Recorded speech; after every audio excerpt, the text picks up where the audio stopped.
राधे राधे। चैत्र बदी एकम छारंडी के दिन सांवदा का डोरा लेते हैं और बैसाख मास में डोरा खोला जाता है। कहानी। एक नल राजा और एक दमयंती रानी थी। एक दिन महल के नीचे एक बुढ़िया माई सांवदा का डोरा बांट रही थी और कहानी सुना रही थी। सो बहुत भीड़ हो रही थी। रानी भीड़ को देखकर दासी को बोली कि देख कर आ, क्या चीज की भीड़ हो रही है।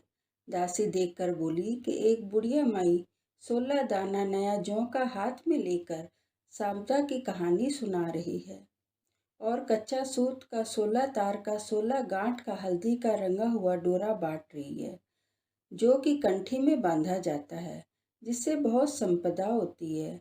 यह सुनकर रानी को भी डोरा मंगाकर कहानी सुनकर हार में बांध लिया।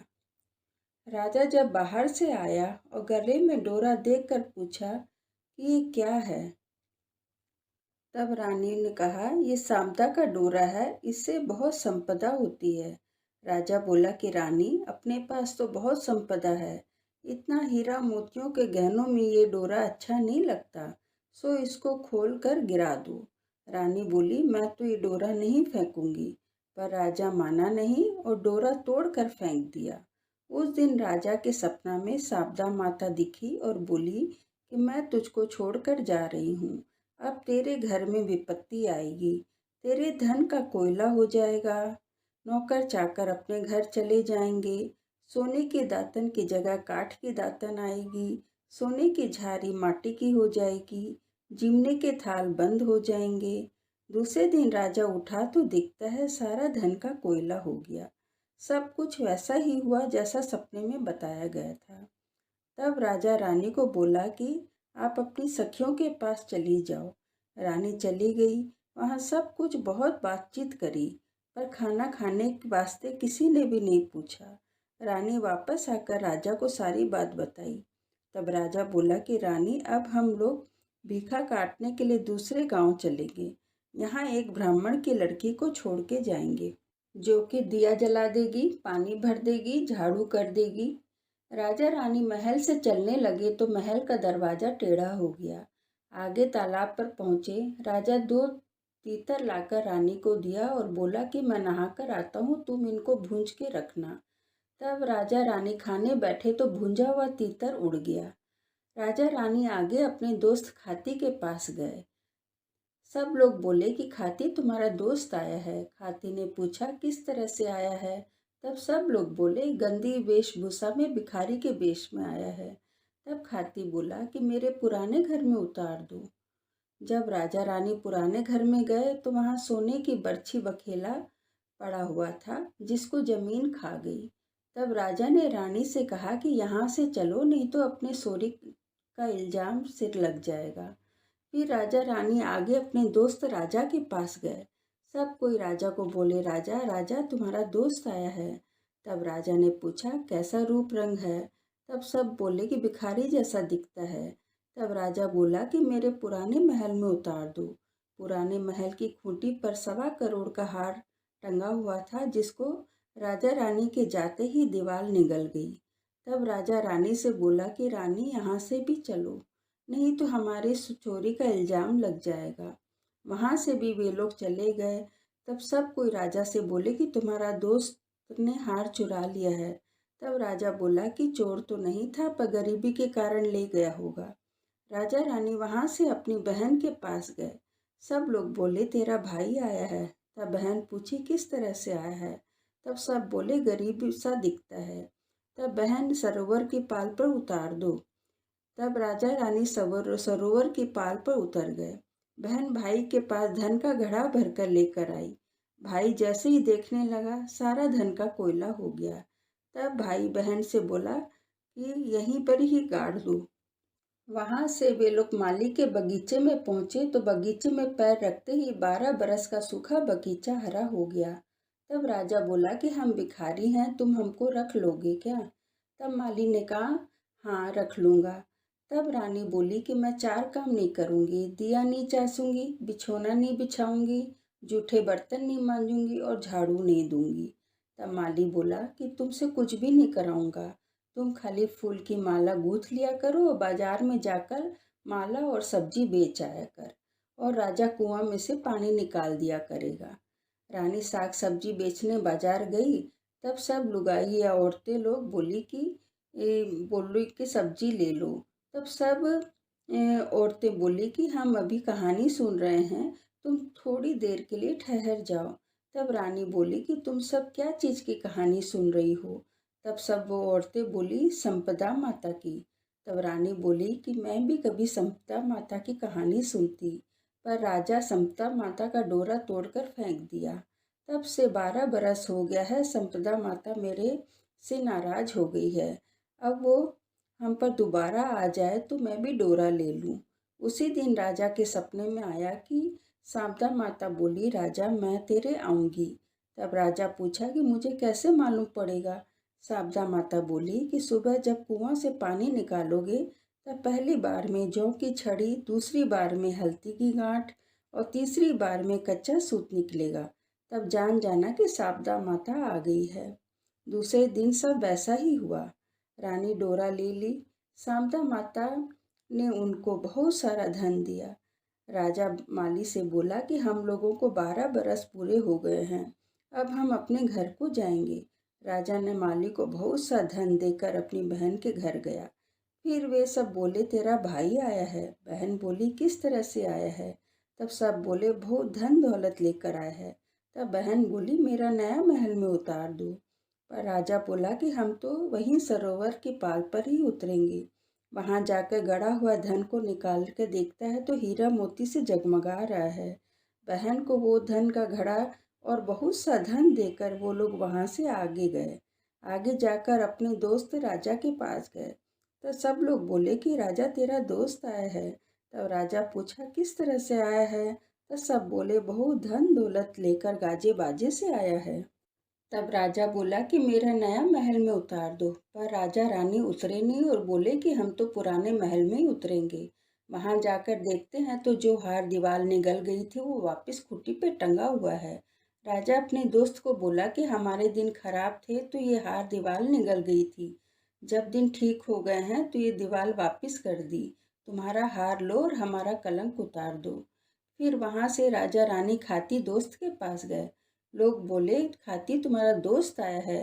खाती पूछा, किस तरह से आया है। तब सब बोले, बहुत धन दौलत लेकर गाजे बाजे से आया है। तब खाती बोला कि मेरे नए घर में उतार दो। पर राजा बोला कि हम तो पुराने घर में ही उतरेंगे।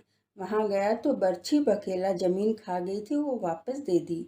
राजा खाती को बर्छी बखेले संभाला दिया और बहुत सा धन देकर वहां से आगे गया। वहां से राजा रानी तालाब के पास गए तो दोनों तीतर भुंजे हुए वहीं पड़े थे।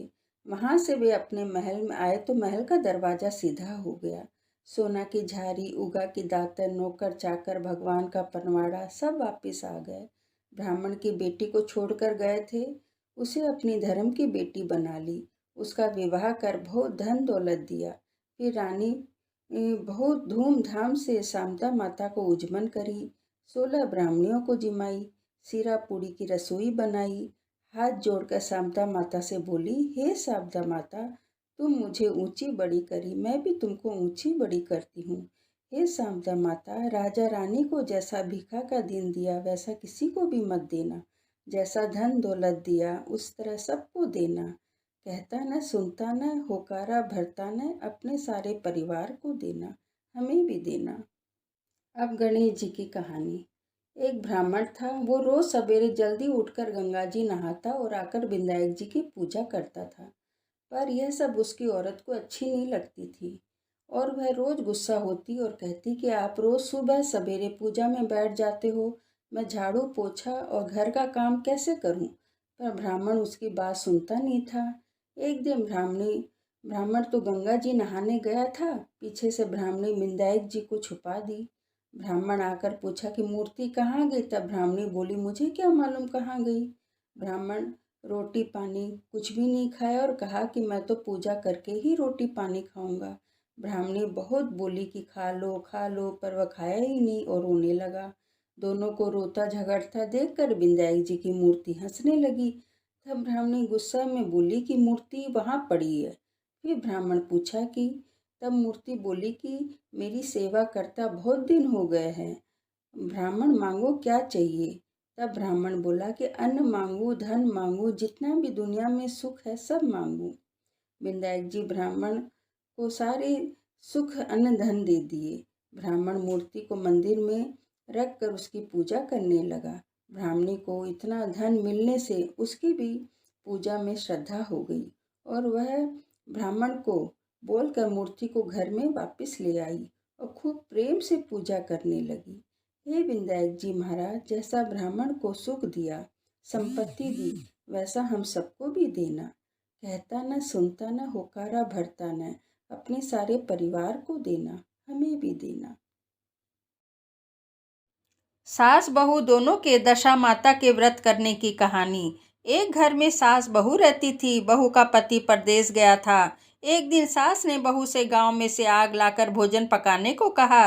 वह गांव में आग लेने गई, परंतु किसी ने उसे आग नहीं दी। सभी ने कहा जब तक दशा माता की पूजा नहीं हो जाती तब तक आग उसे नहीं मिलेगी।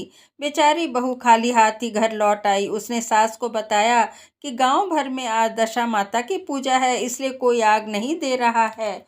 शाम हो जाने पर सास आग लाने गांव में गई तो स्त्रियों ने उसे आराम से बिठाया और कहा कि सुबह तुम्हारी बहू आई थी, परंतु हमारे यहाँ पूजा नहीं हुई थी, इसलिए आग नहीं दे सकी। सास आग लेकर अपने घर पहुंची ही थी कि एक आदमी बछड़ा लिए आया और उसके पीछे एक गाय थी। यह गाय का पहला बच्चा है क्या? आदमी ने उत्तर दिया। हाँ। उसने पूछा बछड़ा है या बछिया? उसने जवाब दिया बछड़ा है। सास ने घर आकर बहू से कहा कि आओ हम दोनों भी दशा माता का डोरा लें और व्रत करें। दोनों सास बहू ने डोरा लिया। सवेरे से व्रत आरंभ किया। 9 व्रत पूरे हो जाने पर 10वें दिन डोरे की पूजा की। सास बहू दोनों ने मिलकर गोल गोल 10-10 अर्थात 20 फरे बनाए और 21वां बड़ा फरा गाय को दिया।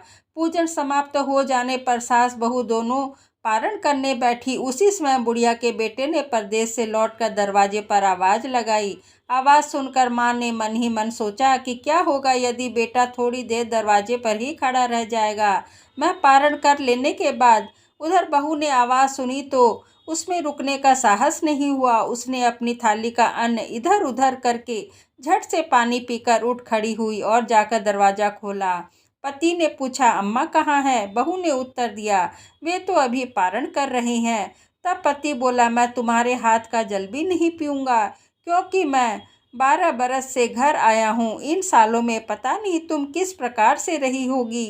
अम्मा आएंगी वे ही जल लाएंगी, तभी जल पीऊँगा। यह सुनकर स्त्री चुपचाप बैठ गई। इतने में उसकी अम्मा पारण कर अपनी थाली धोकर पी चुकी। तब वह लड़के के पास गई। लड़के ने माँ के पैर छुए। अम्मा ने उसे आशीर्वाद देकर बेटे को घर में ले आई। माता ने थाली परोस कर रखी थी। बेटे ने अपने हाथ में पहला ग्रास ही लिया था कि फलों के वे टुकड़े जो बहू ने अपनी थाली में फेंक दिए थे अपने आप बेटे के सामने आने लगे। बेटा ने माँ से पूछा यह सब क्या हो रहा है? माँ बोली मैं क्या जानूँ, बेटा बहू जाने। यह सुनकर बेटा आग बबूला होकर बोला ऐसी बहू मेरे किस काम की, जिसके चरित्र की तुम साक्षी नहीं हो, उसको मैं घर में नहीं रख सकता। इसे अभी घर से निकालो, यदि यह घर में रहेगी तो मैं घर में नहीं रहूँगा। माँ ने बेटे को व्रत के पारण का हर हाल बताकर हर तरह से समझाया, परंतु वह मानने को तैयार ही नहीं हुआ। वह यही कहता रहा कि इसे घर से बाहर करो तो ही मैं रह सकता हूँ। माँ ने सोचा बहू को थोड़ी देर के लिए बाहर कर देती हूँ, जब लड़के का गुस्सा उतर जाएगा तब वह बहू को बुला लूँगी। बुढ़िया ने बहू से कहा देहरी से थोड़ी दूर जाकर पेड़ के नीचे खड़ी हो जा। जब बहू पेड़ के नीचे खड़ी हुई तो पेड़ बोला मुझसे हटकर खड़ी हो, मैं दशा माता के विरोधी को छाया नहीं दे सकती। वह वहां से चलकर घिड़ोची के पास गई। घिड़ोची बोला मुझसे हटकर खड़ी हो, मुझ पर भार घड़ों का नहीं है जितना तेरा है। वह वहां से हटकर घूरे के ढेर के पास खड़ी हो गई। घूरे ने कहा मेरे इतने भार कूड़े का नहीं है जितना तेरा है, चल यहाँ से हटकर कहीं और खड़ी हो जा। इस प्रकार उसे कहीं भी खड़ा होने नहीं दिया गया। वह अपने मन में बहुत दुखी हुई और जंगल में चली गई। जंगल में भूखी प्यासी घूमती फिरती एक सूखे कुएं में गिर पड़ी। वह उसमें गिरी परंतु चोट नहीं आई। वह नीचे बैठ गई। अचानक राजा नल शिकार खेलते खेलते वहां पहुंच गए। उनके साथी बिछुड़ गए थे। वे प्यास के कारण उसी कुएं पर आए जिसमें वह स्त्री बैठी थी। राजा नल के भाई ने कुएं में पानी के लिए लोटा डाला तो उस स्त्री ने लोटे को पकड़ लिया। भाई ने नल से कहा कि इस कुएं में किसी ने लोटा पकड़ लिया है। तब राजा नल ने कुएं पर आकर कहा कि यदि तुम पुरुष हो तो मेरे धर्म के भाई हो, और यदि तुम स्त्री हो तो मेरी धर्म की बहन हो। तुम जो भी हो बोलो, मैं तुम्हें बाहर निकाल लूंगा। स्त्री ने आवाज दी। राजा ने उसे बाहर निकाल लिया तथा हाथी पर बिठाकर राजधानी ले आया। महाराजा को शिकार से लौटते देख सेवकों ने महारानी को महाराजा के आने की सूचना दी। सेवकों ने एक स्त्री को हाथी पर बैठा देखकर रानी को बताया कि महाराजा एक नई रानी भी साथ में लेकर आ रहे हैं। यह जानकर रानी बड़ी दुखी हुई। इतने में राजा भी वहां आ गए। तब रानी ने राजा से कहा, मुझसे ऐसी कौन सी गलती हो गई कि मेरे रहते आपने दूसरा विवाह कर लिया। राजा नल ने हंसकर उत्तर दिया, वह तुम्हारी सौत नहीं है, ननद है, मेरी धर्म की बहन है। तुम्हें उसके साथ अपनी सगी ननद के जैसा बर्ताव करना चाहिए। यह सुनकर रानी का मन प्रसन्नता से कमल की भांति खिल उठा। वह बोली, अब तक मैं ननद का सुख नहीं जानती थी। अच्छा हुआ कि भाग्य से ननद भी मिल गई है। राजा ने उसका नाम मुँह बोली बहन रखा और उसका महल बनवाया। उसके दिन अब सुखपूर्वक बीतने लगे। एक दिन राजा की घोड़ी का बच्चा हुआ तो महल की स्त्रियां बधाई गीत गाने लगी। मुंह बोली बहन ने भी अपनी दासियों से कहा, बाहर जाकर पता करो कि किस चीज की बधाई गाई जा रही है। दासियों ने बताया कि महाराजा की घोड़ी ने अच्छी घड़ी में एक उत्तम बछड़े को जन्म दिया है, उसके लिए बधाई गाई जा रही है। मुंह बोली बहन ने पूछा, क्या घोड़ी ने पहली बार बच्चे को जन्म दिया है? दासी ने उत्तर दिया, हाँ। तब मुंह बोली बहन ने महारानी के पास जाकर कहा, आओ भाभी रानी, हम दोनों दशा माता का डोरा लें। रानी ने पूछा, डोरा क्या चीज होता है, मुझे समझाओ। वह बोली, दशा माता के व्रत का यह नियम है कि पहल जब गाय या घोड़ी या स्त्री के प्रसव की खबर सुने तब डोरा लेकर व्रत आरंभ करते हैं। 9 व्रत करने के बाद 10वें दिन डोरे का पूजन करके विसर्जित करते हैं। इसी के साथ उसने पारण का नियम भी बताया। तब रानी बोली, तुम्हारा व्रत तुमको ही फले। मैं पूड़ी दूध की खीर खाने वाली रानी महारानी भला फरा गोले की पपड़ी खाकर कैसे रह सकती हूँ? ऐसा खाए मेरे दुश्मन। वह बोली, भाभी मुझे जो चाहे कह लो, मगर व्रत के संबंध में कुछ भी मत कहो। मैं इसी व्रत के उल्लंघन से मारी मारी आपके देश में आ गई हूँ। महारानी ने उदासीनता के साथ कहा, मुझे क्या पड़ी है, तुझे जो अच्छा लगे वह करो, मैं मना थोड़े ही कर रही हूँ। मुँह बोली बहन ने श्रद्धा पूर्वक डोरा लिया। 9 दिन व्रत किए। 10वें दिन विधि पूर्वक पूजन किया, गोला फरा बनाए और संध्या को पारण करने बैठी। उसी समय उसके पति को कुछ प्रेरणा सी हुई और अपनी माता से आज्ञा लेकर अपनी पत्नी को ढूंढने चल दिया। घूमते फिरते वह राजा नल की राजधानी में पहुंच गया और अपनी पत्नी का पता लगाने लगा। उसने एक कुएं पर कुछ औरतों को बातें करते देखा। वह कह रही थी, राजा की मुंह बोली बहन बहुत ही सुंदर स्त्री है, आजकल उसी का किया हुआ सब कुछ होता है। दूसरी स्त्री बोली, वह सुंदर होने के साथ साथ धर्मात्मा भी है, जब से आई है तभी से उसने सदा व्रत खोल रखा है, उसके दरवाजे से कोई भी व्यक्ति खाली हाथ नहीं लौटता। तीसरी स्त्री बोली, वह जैसी धर्मात्मा है वैसी ही सदाचारणी भी है। चौथी स्त्री बोली कि वह सदाचारणी और सर्वप्रिय भी है, सारी प्रजा उससे खुश है। पांचवी स्त्री बोली, यह सब तो सही है, परंतु अब तक यह पता नहीं चला कि वह कौन है और कहाँ से आई है और कहाँ की रहने वाली है। उन औरतों की बातें सुनकर वह साधु के वेश में राजा की मुंह बोली बहन के महल के द्वार पर जा पहुंचा। वहां उसने भिक्षा के लिए आवाज उठाई तो द्वारपाल उसे भिक्षा देने लगा। उसने द्वारपाल के हाथ से भिक्षा लेने के लिए मना कर दिया और बोला कि भिक्षा देने वाली स्वामिनी के हाथ से ही भिक्षा ग्रहण करूंगा, नहीं तो अपने रास्ते चला। तब द्वारपाल ने कहा कि इस समय वो दशा माता का व्रत करके पारण कर रही हैं, पारण समाप्त हो जाने के बाद ही वो तुमको भिक्षा दे सकती हैं, तब तक तुम इंतजार करो। वह चुपचाप बैठकर इंतजार करने लगा। पारण कर लेने के बाद वह मुट्ठी भर मोती लेकर आई, परंतु सामने अपने पति को पल्ला फैलाए देखकर वह मुस्कुराती हुई लौट गई। दोनों ने एक दूसरे को पहचान लिया था। महारानी ने मुंह बोली ननद को मुस्कुराते हुए देखकर कहा, जब से तुम आई हो आज तक मैंने तुम्हें मुस्कुराते हुए नहीं देखा है। आज इस साधु को देखकर मुस्कुराने का क्या कारण है? मुंह बोली बहन ने उत्तर दिया कि वह साधु हमारे घर का है। तब रानी ने पूछा, वह यहाँ क्यों आया है? वह अभी मेरा पता लगाने आया है। महारानी ने राजा नल से कहा कि तुम्हारी मुंह बोली बहन के घर के लोग आए हैं। तब राजा ने कहा कि उनसे कह दो कि वहां जाकर वे हमारी हैसियत के हिसाब से आए, तब मैं बहन की विदाई करूंगा। राजा नल के मुंह बोली बहन का पति घर जाकर अपनी माँ से बोला, तुम्हारी बहू राजा नल के यहाँ उसकी बहन बनकर रह रही है। वह सदा व्रत करती है और नियम धर्म से दिन बिताती है। तब उसकी माता ने उसे आज्ञा दी कि बहू को ले आओ। वह डोली बाजे गाजे और कहार के साथ यथाचित सज धज कर राजा नल की राजधानी को चल दिया। राजा ने उसका यथोचित आदर सत्कार किया और कुछ दिन मेहमानी में रखकर विधि पूर्वक बहन की विदाई की। तब वह महल के बाहर निकलकर चलने लगी तो महल भी उसके पीछे पीछे चलने लगा। तब महारानी बोली, ननद जी तुम चली और मेरा महल भी साथ ले चली, जरा पीछे मुड़ के तो देखती जाओ।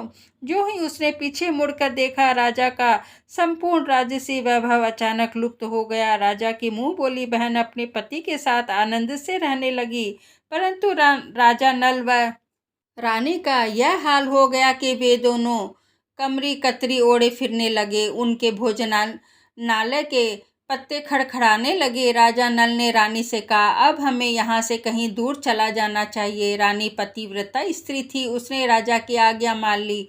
चलते चलते वे एक गांव में बेरी के पेड़ के पास पहुंचे। बेरी के पेड़ में बेर लगे हुए थे। राजा रानी दोनों भूखे थे। उन्होंने बेरों को उठाया तो बेर लोहे के हो गए। इस प्रकार राजा रानी जिस वस्तु को भी हाथ लगाते वे कंकड़ पत्थर में बदल जाते थे। इतने में पर भी राजा रानी आगे बढ़ते गए। रास्ते में उन्हें एक व्यापारी मिला। व्यापारी ने राजा रानी को पहचान लिया। उन्होंने राजा रानी के भोजन के लिए सेर भर आटा दिया। वे आटा लेकर नदी के किनारे गए। वहां रानी भोजन बनाने लगी और राजा नल स्नान करने चले गए। उस नदी में मछुआरे मछलियां पकड़ रहे थे। मछुआरों ने राजा को 4 मछलियां दी। रानी ने मछलियां भूनकर रोटियां बना ली। राजा नल भोजन करने बैठे तो रोटियां ईंट में परिवर्तित हो गई और मछलियां उछलकर नदी में चली गई। वहां से चलकर राजा रानी अपनी मुंह बोली बहन के यहाँ गए। बहन को जब पता चला कि भाई भाभी आए हैं तो उसने सेवकों से कहा, कैसे आए हैं? तब सेवकों ने कहा कि भिखारियों के हाल में आए हैं। यह सुनकर उसे बड़ी लज्जा आई। उसने राजा रानी को एक कुम्हार के यहाँ ठहरा दिया। शाम थाल सजाकर बहन कुम्हार के घर आई। उसने भाभी के सामने थाल रखा तो भाभी ने कहा, इस थाल में जो भी कुछ है वह कुम्हार के चक्के के नीचे रख दो और चली जाओ। ननद थाल का सामान चक्के के नीचे रखकर चली गई। थोड़ी देर में राजा ने आकर रानी से पूछा, कहो बहन आई थी क्या और क्या लाई? तो रानी ने कहा कि आई तो थी और कुछ भी लाई भी थी, लेकिन मैंने इसे चक्के के नीचे रखवा दिया है। राजा ने वहां देखा तो वहां कंकड़ पत्थर के सिवा कुछ भी नहीं था। राजा को समझते देर न लगी कि यह सब बुरी दशा के कारण हो रहा है। भला बहन मेरे लिए कंकड़ पत्थर क्यों लाएगी? अब राजा वहां से चल कर अपने मित्र के घर गया। मित्र को लोगों से पता चला तो उसने पूछा, कैसे आना हुआ? तब राजा ने उत्तर दिया कि भिखारियों के हाल में आए हैं। मित्र ने दुखी होकर कहा कि कोई बात नहीं, जैसे आए वैसे अच्छे आए, उन्हें महलों में ले आओ। मित्र ने दोनों का स्वागत किया, स्वादिष्ट भोजन कराया। एक कमरे में उन्हें रहने के लिए पलंग बिछवा दिया। उस कमरे में खूंटी पर 9 लखा हार टंगा था। वह आधी रात को राजा तो सो रहे थे परंतु रानी जाग रही थी। रानी ने देखा कि दीवार पर हार वाली खूंटी में से एक मोर का चित्र बना हुआ है। मोर धीरे धीरे हार को निगल रहा है। रानी ने राजा को जगाकर वह दृश्य दिखाया। राजा ने सोचा कि यहाँ से भाग जाना चाहिए, नहीं तो मेरे सर चोरी का कलंक लगेगा। तब मित्र को क्या मुंह दिखाएंगे। बेचारे राजा और रानी रात में ही उठकर जंगल की तरफ चल दिए। दोनों चलते चलते एक दूसरे राजा की राजधानी में पहुंच गए। वहां भिक्षुओं को सदाव्रत दिया जा रहा था, तो दोनों भी सदाव्रत लेने गए, परंतु उस समय सदाव्रत बंद हो चुका था। ये लोग ना जाने कहाँ से अभागे आए हैं कि इन्हें देने के लिए कुछ भी नहीं बचा। फिर भी उन्हें एक एक मुट्ठी चने दे दो। उन्होंने कड़वी बात सुनकर दान लेने से अस्वीकार कर दिया। तो दानाध्यक्ष की निंदा करते हुए बोले कि ऐसी कंजूसी है तो सदाव्रत देने का नाम ही क्यों। तब दानाध्यक्ष बोला कि यह तो बड़ा घमंडी भिक्षुक लगता है, भीख भी मांगता है और गाली भी देता है। इसको हवालात में डाल दो। इस प्रकार उन दोनों को एक कोठरी में बंद कर दिया गया। एक एक मुट्ठी चने दोनों को खाने के लिए मिलने लगे। जिस कोठरी में राजा रानी को बंद किया गया था उसी के पास आम एक रास्ता था। एक जमादारनी राजा की गुड़साल साफ कर उसी रास्ते से निकला करती थी। एक दिन वह बहुत देर से निकली। रानी उससे पूछने लगी कि आज तुम्हें इतनी देर कैसे हो गई है। तो वो बोली कि आज राजा की घोड़ी को बछड़ा हुआ है, इसीलिए देर हो गई। रानी ने पूछा, घोड़ी का पहला प्रसव है क्या। जमादारनी ने बताया, हाँ। तो रानी ने पूछा, बछड़ा हुआ है या बछड़ी। जमादारनी ने बताया कि बहुत ही अच्छा बछड़ा हुआ है। यह सुनकर रानी ने राजा से कहा कि एक बार मैंने तुम्हारी मुंह बोली बहन का अनादर किया था, उसी दिन से हमारी दशा बदल गई थी। मैं आज दशा माता का डोरा लेना चाहती हूँ। राजा ने कहा, परंतु यह पूजा की सामग्री कहाँ से आएगी और धर्म का पालन कैसे होगा। तब रानी ने कहा कि दशा माता ही सब कुछ करेंगी। मैं तो उनका नाम लेकर दशा माता का डोरा ले लेती हूँ, फिर जो होगा देखा जाएगा। रानी ने 9 तार राजा की पगड़ी से लेकर और 1 तार अपने आंचल का लेकर अपना डोरा तैयार किया और उसी समय से व्रत करने लगी। थोड़ी देर में ही उस नगर का राजा अपनी घोड़ी को देखने के लिए उसी रास्ते से निकला। राजा ने नल दंपत्ति को देखा तो कोठरी में तो पूछा कि ये लोग कौन है और इनका क्या अपराध है। पहरेदारों ने कहा कि ये लोग भिक्षा लेने आए थे, ये आपको आशीर्वाद देने के बदले गालियां दे रहे थे, इसी कारण दानाध्यक्ष ने इन लोगों को कैद में डाल दिया है। तब राजा ने कहा, यह तो इनका कोई अपराध नहीं है, इन्हें मन वांछित भिक्षा नहीं मिली होगी, इसलिए ये गालियां देते होंगे। इनको संतुष्ट करना चाहिए था, ना कि कैद में डाल देना चाहिए था।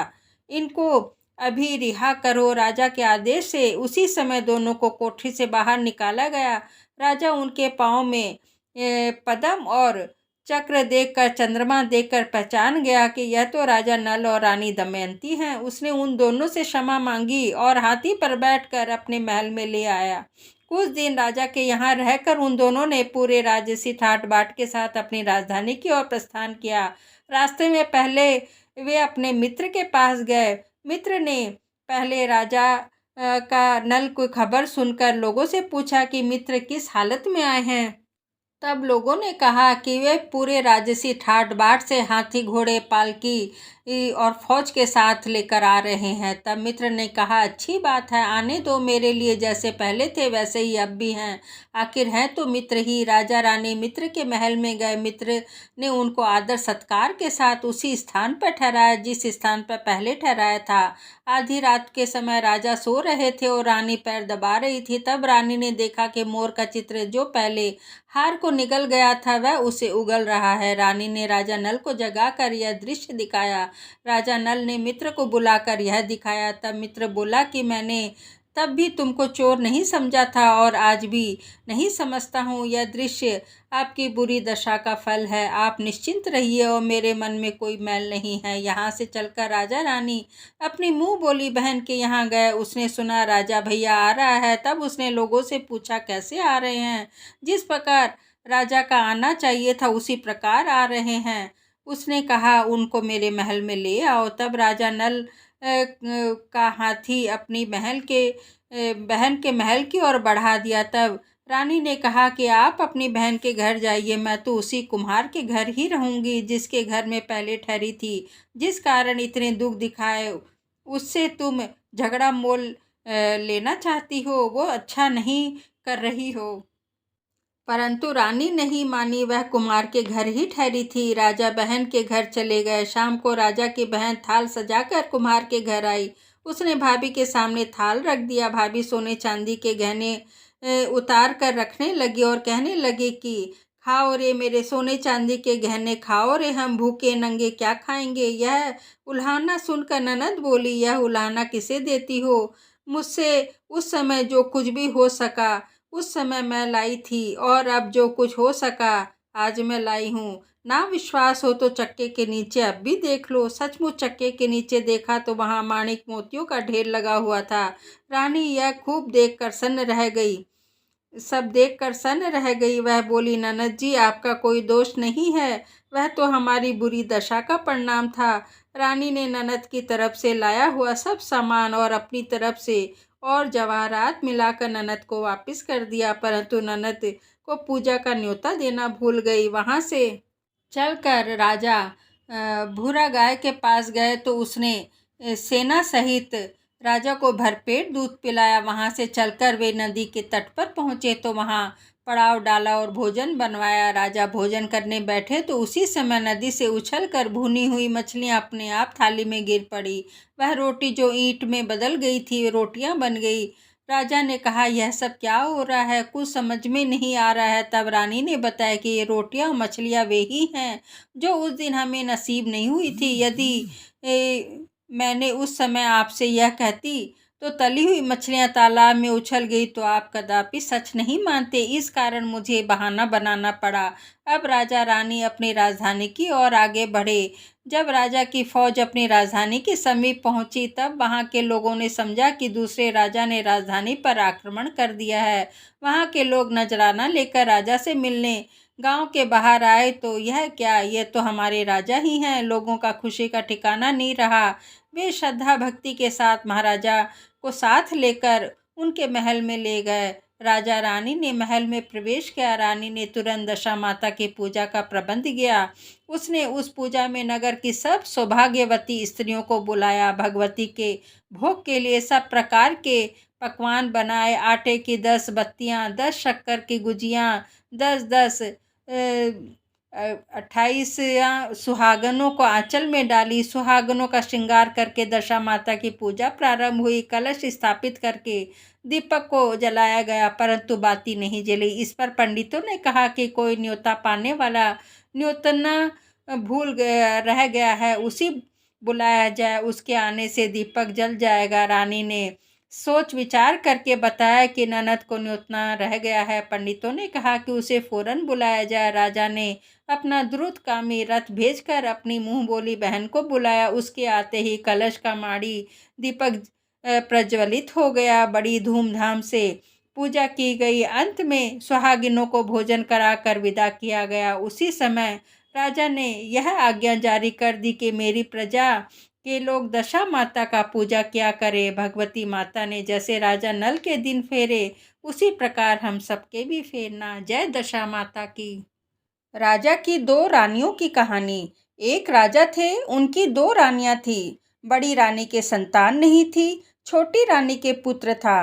राजा छोटी रानी व राजकुमार को बहुत प्यार करता था। बड़ी रानी छोटी रानी से ईर्ष्या करने लगी। बड़ी रानी छोटी रानी के पुत्र के प्राण हरण कर लेना चाहती थी। एक बार राजकुमार खेलता खेलता बड़ी रानी के चौक में चला गया।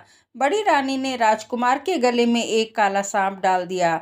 छोटी रानी दशा माता का व्रत करती थी। राजकुमार दशा माता का दिया हुआ था। दशा माता की कृपा से सांप राजकुमार को बिना नुकसान पहुंचा ही चला गया। दूसरे दिन बड़ी रानी ने लड्डुओं में जहर मिलाकर राजकुमार को खाने के लिए दिया। राजकुमार जैसे ही लड्डू खाने लगा, दशा माता एक दासी का रूप धारण करके आई और राजकुमार के हाथ से लड्डू छीन लिए। बड़ी रानी का यह वार भी खाली गया। रानी को बड़ी चिंता हुई कि किसी भी तरह राजकुमार को मारना है। तीसरे दिन राजकुमार फिर बड़ी रानी के आंगन में खेलने गया तो बड़ी रानी ने उसे पकड़कर गहरे कुएं में धकेल दिया। क्योंकि कुआं बड़ी रानी के आंगन में था, इसलिए किसी को पता भी नहीं चला कि राजकुमार कहाँ गया। उत्तम जलाशय, शुद्ध स्वच्छ मकान, ऐसी ही दिव्य जगहों पर दशा माता का वास रहता है। जैसे ही बड़ी रानी ने राजकुमार को कुएं में धकेला, दशा माता ने उसे बीच में ही रोक लिया। इधर दोपहर हो जाने पर राजकुमार के ना लौटने पर राजा और छोटी रानी को बड़ी चिंता सताने लगी। दशा माता का इस बात की चिंता हुई कि राजकुमार को उसके माता पिता के पास किस प्रकार पहुंचाया जाए। राजकुमार को तलाश करने वाले कर्मचारी निराश होकर बैठ गए। राजा और छोटी रानी पुत्र शोक में रोने लगे तथा दशा माता ने भिखारी का रूप धारण किया। राजकुमार को गले से लगाए राजद्वार तक पहुंची। राजकुमार को वस्त्र में छिपाए भिक्षा मांगने लगी। सिपाहियों ने उसे धुतकार कर कहा, तुझे भिक्षा की पड़ी है और यहाँ राजकुमार खो गया है। सारे लोग दुख और चिंता से व्याकुल हो रहे हैं। तब दशा माता बोली, भाइयों, पुण्य का प्रभाव बड़ा ही विचित्र होता है। यदि मुझे भिक्षा मिल जाए तो संभव है कि खोया हुआ राजकुमार भी तुम लोगों को मिल जाए। यह कहकर देहरी के भीतर पैर रखने लगी। सिपाहियों ने उन्हें आगे बढ़ने से रोका। उसी समय दशा माता ने बालक का पैर वस्त्र से बाहर कर दिया। सिपाहियों ने समझा कुंवर उसके हाथों में है, इसलिए उसे अंदर जाने दिया। दशा माता कुंवर को लेकर भीतर चली गई। उसने राजकुमार को चौक में छोड़ दिया और वापस चली गई। परंतु छोटी रानी ने दशा माता रूपी भिखारिन को देख लिया था। उसने कहा, खड़ी हो और कुंवर कौन हो तुम? कुंवर को तुमने मेरे बेटे को छिपा कर कहाँ रखा है? तुमने ऐसा क्यों किया? तुम्हें मेरे इस प्रश्न का उत्तर देना होगा। दशा माता उसी समय ठहर गई। उन्होंने बताया कि मैं तुम्हारे पुत्र की चोरी करने वाली नहीं हूँ। मैं तो तुम्हारी आराध्य देवी दशा माता हूँ। मैं तुम्हें सचेत करने आई हूँ कि बड़ी रानी तुमसे ईर्ष्या करती है। वह तुम्हारे पुत्र के प्राण हर लेना चाहती है। एक बार उसने तुम्हारे पुत्र के गले में काला सांप डाल दिया था, जिसे मैंने भगाया। दूसरी बार उसने उसे विष के लड्डू खाने को दिए थे, जिन्हें मैंने उसके हाथों से छीन लिए थे। इस बार उसने अपने आंगन के कुएं में राजकुमार को धकेल दिया था और मैंने इसे बीच में ही रोक रखा था। इस समय मैं तुम्हें भिखारन के वेश में सचेत करने आई हूँ। यह सुनकर छोटी रानी दशा माता के पैरों में गिरकर क्षमा मांगने लगी और कहने लगी, जैसी कृपा आपने मुझ पर की है, मैं चाहती हूँ आप सदैव इस महल में निवास करें। मुझसे जो सेवा पूजा होगी मैं करूँगी। इस पर दशा माता बोली, मैं किसी के घर में नहीं रहती। जो श्रद्धापूर्वक मेरा ध्यान स्मरण करता है, मैं उसी के हृदय में निवास करती हूँ। मैंने तुम्हें साक्षात दर्शन दिए हैं, इसलिए तुम सुहागनों को बुलाकर यथा विधि पूर्वक आदर पूर्वक भोजन कराओ और नगर में ढिंढोरा पिटवा दो कि सभी लोग मेरा डोरा लिया करें। यह कहकर दशा माता अंतर्ध्यान हो गई। रानी ने अपने राज्य के सौभाग्य के लिए सुहागन स्त्रियों को न्योता देकर बुलाया और उपटन से लेकर श्रृंगार तक की यथाविधि सेवा कर भोजन कराया और दक्षिणा में गहने आदि देकर विदा किया। रानी ने अपने राज्य में ढिंढोरा पिटवा दिया कि अब से लोग दशा माता का डोरा लिया करें। जय हो दशा माता की। राजा की रानी कोमलांगी की कहानी। एक राजा था, उसकी रानी कोमलांगी थी। वह फूलों की शैया पर सोया करती थी। एक बार फूलों के साथ कच्ची कली भी आ गई। कच्ची कली के कारण उसको रात भर नींद नहीं आई। वह करवटें बदलती रही। राजा ने पूछा, प्रिय, आज क्या बात है कि तुम्हें नींद नहीं आ रही है? रानी ने बताया कि आज फूलों में एक कच्ची कली आ गई है, वह मेरे शरीर में चुभ रही है, इसी कारण मुझे नींद नहीं आ रही है। राजा के शयन कक्ष में एक दीपक जल रहा था, जिसे ज्योति स्वरूप कहते थे। ज्योति स्वरूप रानी की बात सुनकर हंसा। राजा ने हाथ जोड़कर उसे हंसने का कारण पूछा। ज्योति स्वरूप ने बताया, अभी तो रानी को कच्ची कली के कारण इतनी तकलीफ हो रही है। सवेरा होने पर जब रानी को इसके सिर पर बोझा ढोना पड़ेगा, तब इनकी क्या गत बनेगी? राजा ने पूछा, क्या मेरे जीते जी ऐसा संभव है? तब ज्योति स्वरूप ने उत्तर दिया, हाँ संभव है, तुम्हारे जीते जी संभव है। ज्योति स्वरूप की बात सुनकर राजा ने सोचा कि देववाणी कभी भी असत्य नहीं होती। होनी को कौन टाल सकता है? रानी को अवश्य ही बोझा ढोना पड़ेगा, परंतु यह हो सकता है कि यदि मैं इसे एक संदूक में बिठाकर समुद्र में बहा दूं तो संभव है यह बोझा ढोने से बच जाए, क्योंकि समुद्र में डूब जाने से बोझा ढोने से बच जाएगी। राजा ने उसी समय रानी से कहा कि चलो मैं तुम्हारे मायके छोड़ आता हूँ, कुछ दिन तुम वहीं पर ही रहना। रानी बोली, महाराज, मेरे मायके में तो कोई नहीं है। राजा ने कहा कि तुम्हारे गोत्र से संबंधित वहाँ बहुत ही अच्छी दशा में हैं, मैं उन्हीं के पास तुम्हें भेज देता हूँ। रानी ने राजा की बात मान ली। रानी ने बहुमूल्य आभूषण और कीमती वस्त्र धारण किए तथा राजा ने रानी को संदूक में बिठाकर नदी में बहा दिया। वह नदी समुद्र में ऐसी जगह मिलती थी जहाँ पर राजा के बहनोई का राज्य था। समुद्र से मोती निकालने का ठेका राजा ने बहनोई को दे रखा था। वह संदूक बहता बहता जब राजा के इलाके में पहुँचा तो उस मल्लाहों को आज्ञा देकर संदूक को बाहर निकलवा लिया। संदूक को अपने महल के शयन कक्ष में भिजवा दिया और आदेश दिया कि मेरे पहुंचने पर ही इसे खोला जाए। राजा का बहनोई, जो इस नगर का राजा स्वयं था, उसके शयन कक्ष में संदूक को पहुंचते ही रानी को पता चला कि इस संदूक को राजा ने समुद्र में पाया है। तो वह फौरन शयन कक्ष में आई और उसने पहरेदारों को हट जाने को कहा। रानी ने संदूक खोल लिया। उसे खोलते ही अंदर से एक स्वर्ण सुंदरी मिली। रानी ने अपने मन में सोचा कि राजा इसको इस दशा में देखेंगे तो इसके ही हो जाएंगे और मुझे छोड़ देंगे। इसलिए उसने उस रानी के सारे जेवर और कपड़े उतार कर फटे पुराने कपड़े पहना दिए और संदूक में बंद कर दिया। राजा जब बाहर से महल में आए तो उसने रानी को अपने शयन कक्ष में बुलाया और रानी से पूछा कि क्या तुमने देखा है कि इस संदूक में क्या है। रानी ने उत्तर दिया कि मैंने कुछ भी नहीं देखा, मुझे नहीं पता कि इस संदूक में क्या है।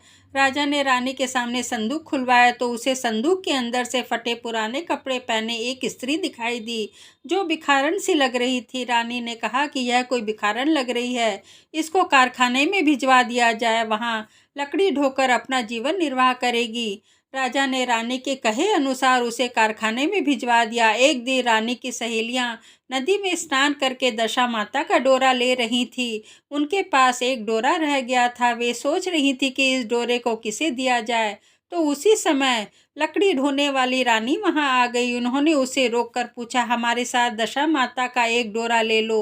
रानी ने कहा कि मुझे डोरा लेने में कोई हर्ज नहीं है, परंतु मुझे तो खाने भर को भी नहीं मिलता है, मैं इस डोरे की पूजा कैसे करूंगी। वे बोली कि तुम इस बात की चिंता मत करो, हम हर रोज इस जगह स्नान करने आया करेंगी और 9 दिन तक हम यहाँ कथा कहेंगी। तुम भी रोज आकर कथा में शामिल हो जाया करना। 10वें दिन पूजा होगी। जब तक दशा माता चाहेंगी तो तुम्हारी दशा बदल जाएगी। रानी ने दशा माता का ध्यान करके डोरा ले लिया। उसी दिन राजा को यह चिंता हुई कि रानी को संदूक में बंद करके बहा तो दिया था, परंतु पता नहीं उसका क्या हाल होगा। उसकी खोज खबर लेने के लिए राजा एक नौका पर बैठकर यात्रा करता हुआ अपने बहनोई के यहाँ पहुँचा। संध्या के समय वह अपनी बहन से बोला, मेरे हाथ पैरों में बहुत दर्द हो रहा है, किसी दबाने वाले को बुलवाओ। तब उसकी बहन ने लकड़ी ढोने वाली भिखारन को बुला लाने को कहा। उसने कहा कि आज रात तुम मेरे भाई के पैर दबा दो। तो वह संकोच में पड़ गई कि आज तक मैंने किसी के पुरुष को छुआ भी नहीं है। रानी अपने भाई के पैर दबाने के लिए उस पर जोर डाल रही थी। इस पर लाचार होकर उसने हाँ कर दी। राजा के पैर दबाते दबाते रानी को उसके पाँव में पद्म दिखाई दिया। रानी चुपचाप रोने लगी। उसके आंसू राजा के पैरों पर टपक पड़ा। राजा ने उसे पूछा कि तुम क्यों रो रही हो, अपना भेद मुझे बताओ, मेरे द्वारा तुमको कोई भी हानि नहीं होगी। रानी बोली कि जैसा पद्म आपके पैर में है वैसा ही पद्म मेरे पति के पैर में भी था। पहले के दिनों की याद आ जाने पर मुझे रोना आ गया। राजा ने उसे पहचान लिया। राजा बोला, मैं समझ गया, अब तुम्हें पैर दबाने की जरूरत नहीं है। तुम्हारे भाग्य में जो लिखा था वह तुम्हें भोगना ही पड़ा। मैंने उसे टालने के लिए जो उपाय किया था उसका नतीजा उल्टा ही हो गया है। तुम्हें मेरे जीते जी लकड़ियां ढोनी पड़ी। सवेरा हुआ परंतु अतिथि राजा सोकर नहीं उठा और ना ही पैर दबाने वाली दासी ही कमरे से बाहर निकली। राजा की बहन को चिंता होने लगी। थोड़ी देर बाद दासी कमरे से बाहर निकली और कारखाने में जाकर काम करने चली गई। रानी ने कमरे में जाकर अपने भाई को जगाया। उसका भाई बोला, मेरी तबीयत ठीक नहीं है, मेरे सिर में भी बहुत दर्द है, अभी मैं आराम करना चाहता हूँ, मेरा मन भी बहुत व्याकुल हो रहा है। रानी ने कहा, क्या बात है, बताओ। तब राजा बोला कि बड़ी शर्म की बात है, मैंने तुम्हारी भाभी को जानबूझकर संदूक में बिठाकर तुम्हारे पास इसलिए भेजा था कि इसे यहाँ पर आराम से रखा जाएगा, परंतु उसे तो यहाँ लकड़ियाँ ढोनी पड़ रही हैं।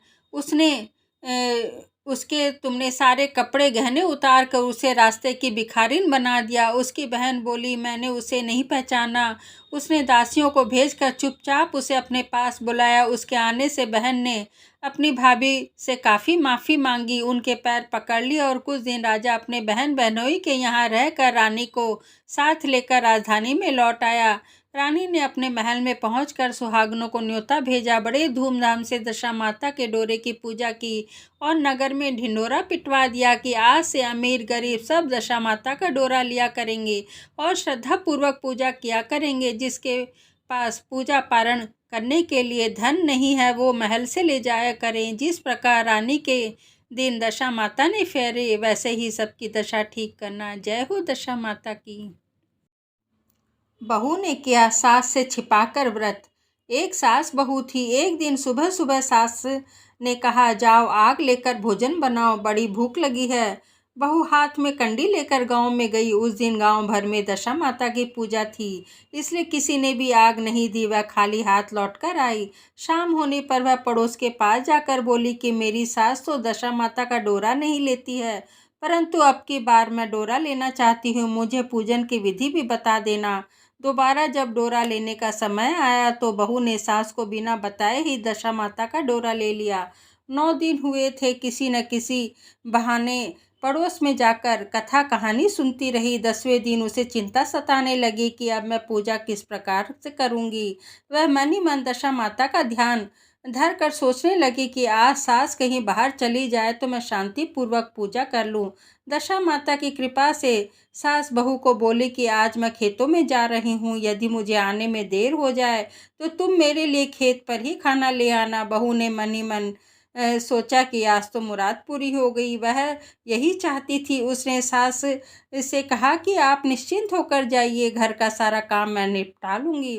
सास के जाते ही बहू ने स्नान करके दशा माता की पूजा की। उसके बाद वह पूजा की सामग्री मिट्टी के गोले में रखकर उसे सिलाने के लिए जाने लगी थी कि उसकी सास खेतों से वापस आ गई। सास को देखकर बहू ने उस गोले को मटकी में छिपा दिया। उसने सोचा कि उचित समय पर वह गोले को दही से निकाल कर गोले को विसर्जित कर देगी। सास ने आकर कहा कि तुम मुझे खाना देने क्यों नहीं आई। तब बहू ने कहा कि आज मैंने सर के बाल धोए थे, इस कारण देर हो गई। भोजन बनाने में देर हो जाने से मैं नहीं आने सकी। मैं थाली लगाती हूँ, आप गुस्सा त्याग कर भोजन कीजिए। सास का गुस्सा कुछ ठंडा हुआ तो वो हाथ पैर धोकर चौके में बैठी ही थी कि उसका बेटा भी आ गया।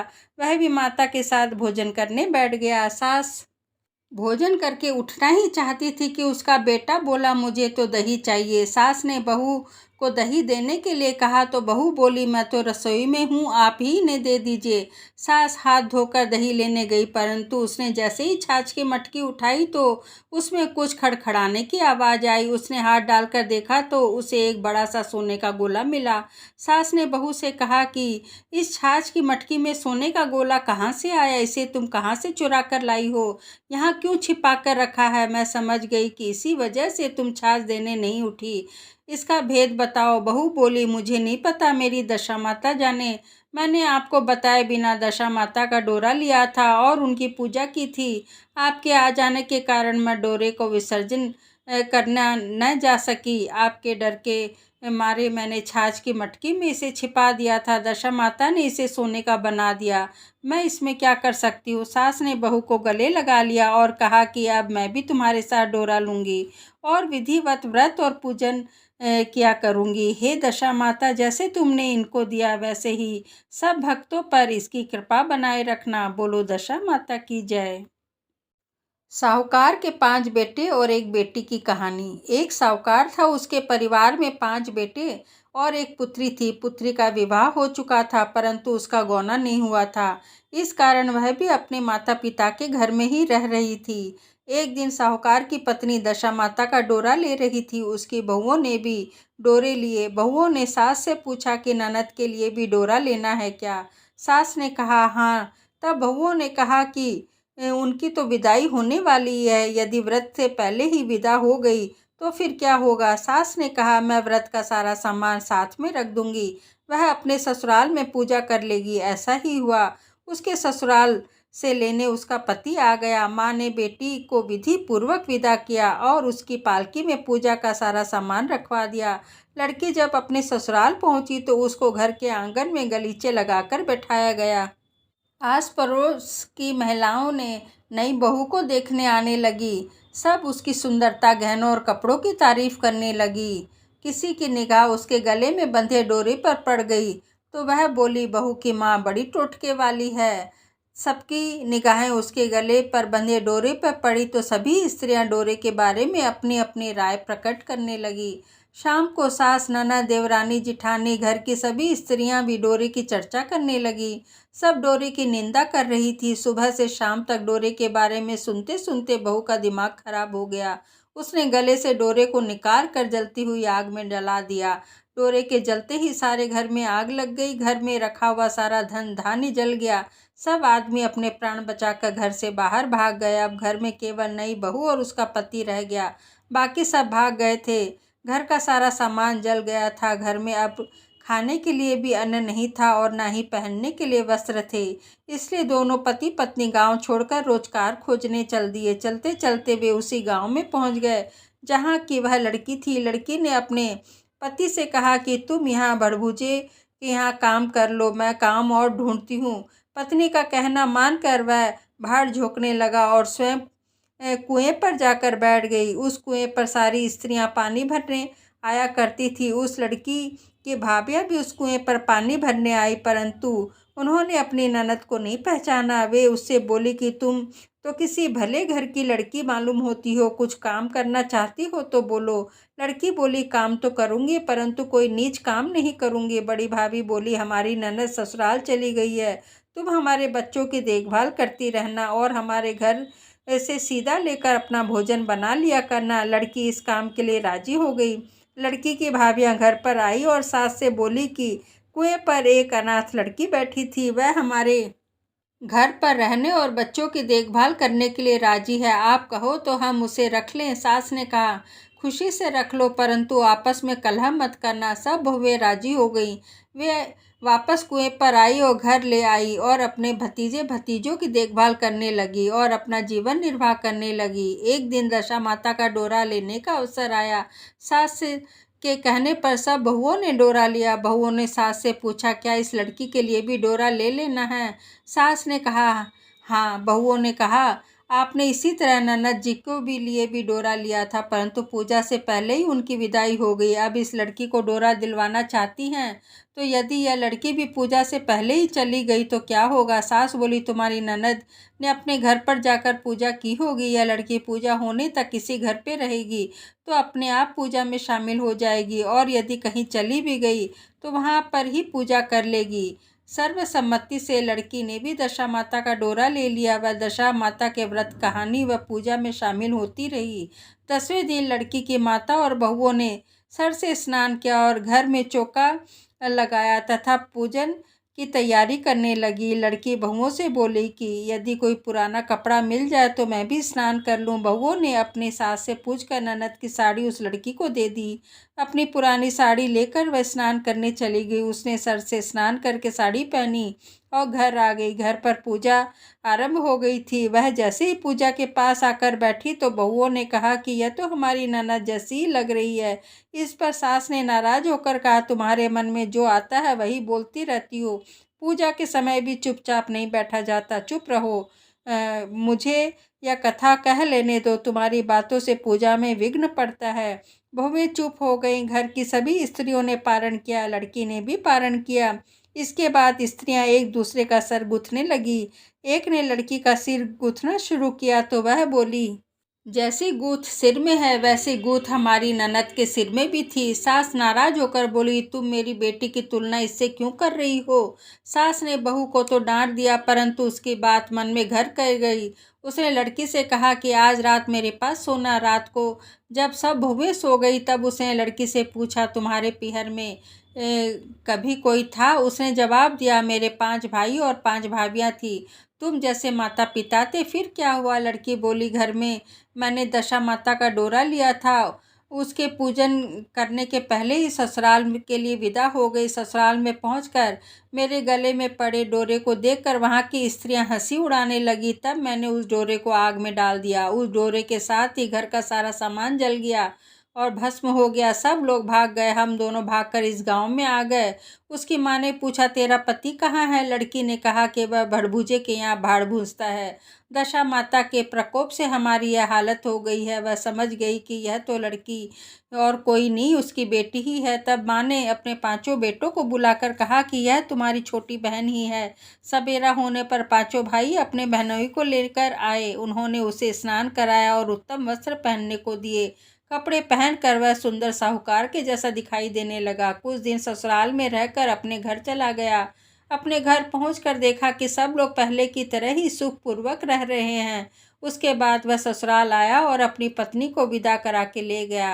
वह अपनी दशा पर विचार करती हुई जा ही रही थी कि मार्ग में एक नदी पर पड़ी। उस नदी में स्नान करके अप्सराएं दशा माता का डोरा ले रही थी। उसके पास एक डोरा बच गया था। वह अप्सराएं बोली, यदि इस डोली में कोई उच्च वर्ग की स्त्री है तो वह डोरा उसे दे दें। उन्होंने डोली के पास जाकर पता किया और वह डोरा उस लड़की को दे दिया। जब लड़की अपने ससुराल पहुंची तो सास थाल सजाए, ननद कलश लिए और देवरानी जिठानी अन्य मांगलिक वस्तुएं लिए उसका स्वागत करने के लिए खड़ी थी। नेक दस्तूर हो जाने के बाद लड़की को आसन पर बिठाया गया। आसन पर बैठने के बाद लड़की ने कहा, आप लोगों ने पहले दशा माता के डोरे के लिए अपशब्द कहे थे, जिसका फल यह हुआ कि घर के सभी लोग बिछुड़ गए तथा घर का सारा धन धान्य जल गया और स्वाहा हो गया। बड़ी मुसीबत उठाने के बाद अब अच्छे दिन आए हैं। अब कोई भी मेरी दशा माता के डोरे की निंदा भूल कर भी ना करे। जब मेरा व्रत हो तो श्रद्धा पूर्वक पूजा करे। सबने हंसी खुशी उसकी बात मान ली। 9 दिन तक व्रत चलता रहा। 10वें दिन विधि पूर्वक डोरे की पूजा की गई। 7 सुहागनों को न्योता दिया गया। उनको श्रृंगार करके आंचल भरा गया। इस प्रकार दशा माता का पूजन समाप्त हुआ। जिस प्रकार दशा माता ने उस लड़की के दिन फेरे, वैसे ही सबके पर कृपा करना। राजा की 2 रानी लक्ष्मी और कुलक्ष्मी की कहानी। एक राजा की 2 रानियां थी। राजा की प्यारी रानी को लक्ष्मी कहा जाता था और दूसरी रानी को रानी होने पर भी कुलक्ष्मी कहा जाता था। एक दिन लक्ष्मी रानी क्रोध में भरकर लकड़ी का पाटा लेकर मलिन कपड़े पहनकर कोप भवन में चली गई। राजा ने लक्ष्मी से पूछा, तुम कोप भवन में क्यों पड़ी हो? तुम क्या चाहती हो? रानी बोली, कुलक्ष्मी को देश निकाला दिया जाए।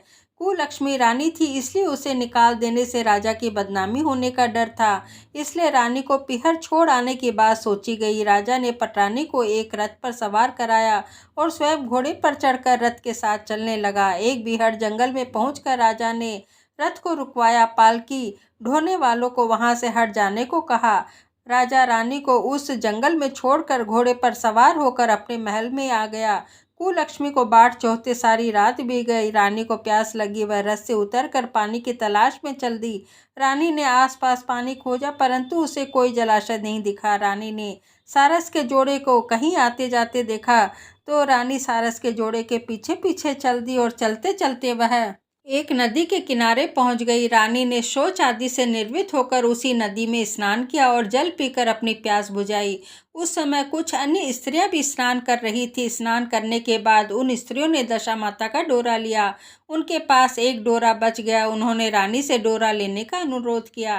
रानी डोरा लेकर अपने रथ में आकर बैठ गई। दशा माता ने रानी की परीक्षा लेने के लिए एक बुढ़िया का वेश धारण करके उसके रथ के पास गई। वह रानी से बोली, बेटी यहाँ बैठी क्या कर रही हो? रानी ने बुढ़िया से कहा, पहले तुम बताओ तुम कौन हो? तब बुढ़िया ने उत्तर दिया, मैं तुम्हारी मौसी हूँ। तब रानी उसके गले लगकर रोने लगी। उसने अपनी विपदा भरी सारी कहानी बुढ़िया को बतला दी और अंत में रानी ने बुढ़िया से कहा कि मुझे केवल तुम्हारा ही सहारा है, मेरी रक्षा करो। दशा माता की कृपा से उसी जगह माया का शहर बस गया। रानी के भाई भाभी आदि सारा मायका वहाँ प्रकट हो गया। रानी ने अपने पीहर वालों के साथ 9 दिन तक दशा माता की कथा कहानियाँ सुनी। 10वें दिन डोरे की पूजा थी। उस दिन सवेरे उठकर दशा माता ने रानी से कहा, नदी में स्नान करके आओ, वहाँ तुमको स्वर्ण कलश मिलेगा, तुम उसे ले आना और जो डोली में तुम्हें लेने आए उसमें बैठ जाना। किसी से यह मत पूछना कि यह डोली किसकी है। रानी ने नदी में स्नान किया। जब वह नदी से बाहर स्नान करके निकली तो उसे 2 स्वर्ण कलश नदी के किनारे मिले। वो रेशमी वस्त्र थे। उन रेशमी वस्त्रों को पहनकर रानी कलश लेकर चलने को तैयार हुई। उसे डोली आती दिखाई दी। वह डोली में बैठ गई और अपने घर पहुंच गई। घर पहुंचकर उसने माया के परिवार के साथ दशा माता के डोरे की पूजा की, सुहागनों को भोजन कराया और उसके बाद उसने पारण किया। अब रानी पिहर में आनंद पूर्वक सबके साथ मिलकर रहने लगी। इधर कुछ समय बाद राजा को रानी कुलक्ष्मी का ध्यान आया तो उसने विचार किया कि जिस दिन से मैं रानी को जंगल में छोड़कर आया हूँ तब से उनका कोई समाचार नहीं मिला है। चलकर देखना चाहिए कि रानी कुलक्ष्मी का क्या हाल है। मंत्रियों ने समझाया कि अब रानी से मिलना आपके लिए ठीक नहीं होगा, परंतु राजा ने मंत्रियों की बात पर कोई ध्यान नहीं दिया। वह घोड़े पर सवार होकर उसी स्थान पर पहुंचा जहाँ रानी को छोड़कर आया था। राजा को यह देखकर बड़ा आश्चर्य हुआ कि यहाँ तो सघन वन था, परंतु अब यहाँ रमणीक बस्ती बसी हुई है। राजा ने लोगों से पूछा, यह कौन सी नगरी है? लोगों ने बताया, यह कुलक्ष्मी का नगर है। अब तो राजा को आश्चर्य का ठिकाना न रहा। वह बार बार सोच रहा था कि क्या यह नगरी मेरी पटरानी कुलक्ष्मी द्वारा बसाया गया है नगर है। राजा ने कुलक्ष्मी के महल के बाहर जाकर सूचना भिजवाई कि उनमें अमुक देश के राजा मिलना चाहते हैं। रानी ने राजा को पहचान कर मिलने से मना कर दिया, परंतु मौसी ने उसे समझाया कि हिंदुओं में तो पति परमेश्वर माना जाता है, यही उचित है कि तुम यथाशक्ति उनका आदर सत्कार करो। मौसी के कहने से रानी कुलक्ष्मी ने राजा को महल में बुलवाया। दोपहर को राजा को भोजन पर बुलाया गया। राजा के साथ में नाई भी था। रानी राजा और नाई को भोजन कराने लगी। पहली बार रानी ने नाई की पत्तल पर भोजन परोसा, तब नाई ने पैर पर रायते का छींटा लगाया। रानी उस भेद को नहीं समझ सकी कि नाई ने रानी के पैर पर रायते का छींटा क्यों मारा है। दूसरी बार पोशाक बदल कर फिर आई। राजा मन में सोचने लगा कि यहाँ तो बहुत सारी रानियाँ हैं, उनकी शक्ल एक जैसी है, मैं अपनी रानी को कैसे पहचानूंगा। ढेर आकर राजा ने नाई से कहा, यहाँ तो कई रानियां हैं, मैं अपनी रानी को कैसे पहचानूंगा। नाई बड़ा चतुर था। वह बोला, रानी तो एक ही है, परंतु पोशाक बदल बदल कर हमारे सामने आ रही थी। राजा ने नाई से पूछा, तुझे कैसे पता चला रानी एक ही है? तब नाई बोला, मैंने उसके पैर पर रायते का छींटा मारा था। वह 3 बार कपड़े बदलकर हमारे सामने आई, परंतु वह छींटा उसके पैर पर तीनों बार लगा था। दूसरे दिन रानी ने राजा को अपने महल में बुलवाया और मेज पर बिठाकर पान का बीड़ा खाने को दिया। पान खाकर राजा पलंग पर लेट गया और रानी उसके पैर दबाने लगी। रानी ने राजा को किए की क्षमा मांगी और रानी को भी राजधानी ले चलने को कहा। रानी ने कहा, आप मुझे किस मुंह से चलने को कह रहे हैं? आप तो मुझे जंगल में अकेला छोड़कर चले गए थे। आप तो दूसरी रानी के कहने में आकर मेरा परित्याग कर चुके थे। यह तो मेरी मौसी का किया हुआ है, उसी के कारण यह सब वैभव मुझे प्राप्त हुआ है, वरना आप तो मेरा सर्वनाश कर चुके थे। राजा ने रानी को बहुत समझाया। तब रानी बोली कि मैं केवल एक शर्त पर आपके साथ चल सकती हूँ। आप मेरी मौसी से वरदान मांगेंगे कि यह नगरी हमारी राजधानी के पास ही पहुँचा दे। इससे जब मेरा मन चाहे आपके पास रहूँ और जब मन चाहे मौसी के दिए महल में चली आऊँ। मेरी मौसी बड़ी दयालु है, संभव है तो वह आपकी बात मान जाए। राजा ने दशा माता मौसी से प्रार्थना की। मौसी ने दोनों के शहरों को पास पास स्थापित कर दिया, मानो एक दूसरे का ही भाग हो। राजा ने दशा माता की कृपा का फल जानकर शहर भर में ढिंडोरा पिटवा दिया कि उसकी प्रजा दशा माता की पूजा किया करे। भगवती दशा माता ने जिस प्रकार कुलक्ष्मी पर दया करी, वैसे ही सब पर करना। बुढ़िया ब्राह्मणी और उसके बेटे की कहानी। एक गांव में एक बुढ़िया ब्राह्मणी रहती थी। वह बहुत गरीब थी। उसके एक बेटा था। एक दिन वह अपने बेटे से बोली, बेटा, कुछ ऐसा काम करो जिससे 4 पैसे की आमदनी हो और हम दोनों का जीवन निर्वाह हो। अब मेरे तो बुढ़ापे के कारण हाथ पैरों ने जवाब दे दिया है। तब उसका बेटा गांव वालों के जानवर चराने लगा। एक दिन लड़का पशुओं को पानी पिलाने नदी पर ले गया। वहाँ पर महिलाएं स्नान करके दशा माता का डोरा ले रही थी। उनके पास एक डोरा बच गया था। उनमें से एक स्त्री ने कहा कि इस लड़के से पूछो कि यह किसका है। तब एक स्त्री लड़के के पास जाकर पूछने लगी, तुम्हारे घर में कौन कौन है? लड़के ने बताया कि केवल मेरी एक बूढ़ी माँ है। इस लड़के को डोरा देते हुए कहा कि तुम इसे ले जाकर अपनी माता को दे देना और कहना कि इसका पूजन और व्रत करे। हम तुम्हें सीधा और पूजा की सामग्री भी दे देते हैं। लड़के ने उनसे डोरा ले लिया। फिर सब स्त्रियों ने उसे सीधा भी दिया। लड़का उस सामान को लेकर घर आया। उसने दरवाजे से ही माँ को पुकार कर कहा, गठरी को उतार लो, मैं बोझ से दबा जा रहा हूँ। उसकी माँ बहुत प्रसन्न हुई। माँ ने बेटे से पूछा, यह सब कहाँ से लाए हो? लड़के ने माँ को सब समाचार सुनाकर दशा माता का डोरा भी दे दिया। बुढ़िया ने डोरे को लेकर माथे से लगाया और उसी दिन से व्रत करने लगी। 9 दिन तक कथा कहानी कहती गई और 10वें दिन उसने डोरे के पूजन की तैयारी शुरू कर दी।